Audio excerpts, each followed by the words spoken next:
एक समय की बात है। गांव के एक कोने में एक पुरानी वीरान हवेली खड़ी थी। लोग कहते थे कि उस हवेली में कोई जाता है तो लौटकर नहीं आता।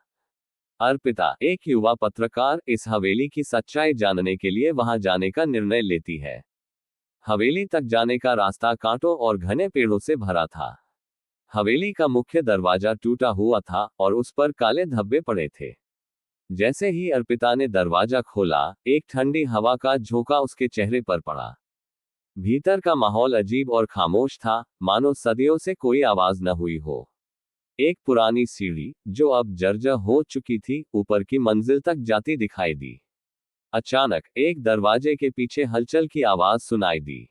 अर्पिता ने दरवाजे के भीतर झांका, जहां एक पुरानी तस्वीर दीवार पर टंगी थी। तस्वीर में एक परिवार था, लेकिन उनके चेहरे विकृत और डरावने लग रहे थे। एकदम से तस्वीर के भीतर की आंखें हिलने लगीं। अर्पिता ने डर के मारे पीछे हटना चाहा, लेकिन तभी दरवाजा अपने आप बंद हो गया।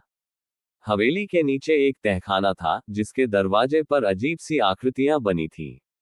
अर्पिता ने जैसे ही दरवाजा खोला, उसे एक रहस्यमयी किताब मिली।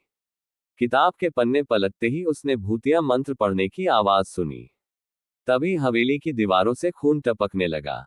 अर्पिता ने महसूस किया कि हवेली के हर कोने से कोई उसे देख रहा है।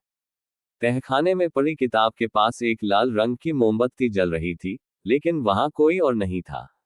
अर्पिता ने किताब को पढ़ने की कोशिश की, लेकिन भाषा अजीब और अनजानी थी। जैसे ही उसने एक पन्ना पलटा, किताब से एक भयानक चीख निकली। तहखाने की दीवारें अचानक से हिलने लगीं और अर्पिता घबरा गई। तभी अर्पिता को एक परछाई नजर आई, जो तेजी से तहखाने के कोने में गायब हो गई। वह परछाई हवेली के असली मालिक की आत्मा थी, जो अब भी वहां भटक रही थी। अर्पिता ने किताब को बंद कर दिया, लेकिन वह हवा में अपने आप फिर से खुल गई। किताब के आखिरी पन्ने पर लिखा था, यहां से जाने का एक ही रास्ता है, सत्य को उजागर करो। अर्पिता ने आसपास बिखरे कागजों में से एक पुरानी डायरी उठाई। डायरी में लिखा था कि हवेली में रहने वाले परिवार को किसी ने एक रात जिंदा जला दिया था। उनकी आत्माएं अब तक इंसाफ की तलाश में भटक रही थीं।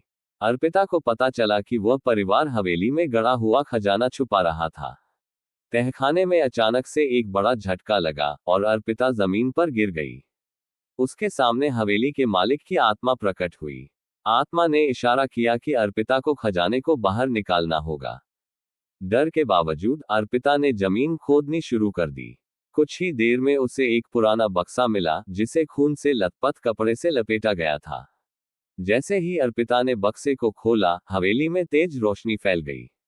खजाने के साथ एक पत्र भी था, जिसमें परिवार की आखिरी इच्छाएं लिखी थी। अर्पिता ने वह पत्र गांव के सरपंच को सौंप दिया। जैसे ही परिवार को न्याय मिला, हवेली का डरावना माहौल गायब हो गया। अर्पिता अपने जीवन का सबसे बड़ा रहस्य सुलझा चुकी थी। दोस्तों, अगर कहानी अच्छी लगी तो वीडियो को लाइक, कमेंट और सब्सक्राइब करना ना भूलें। धन्यवाद।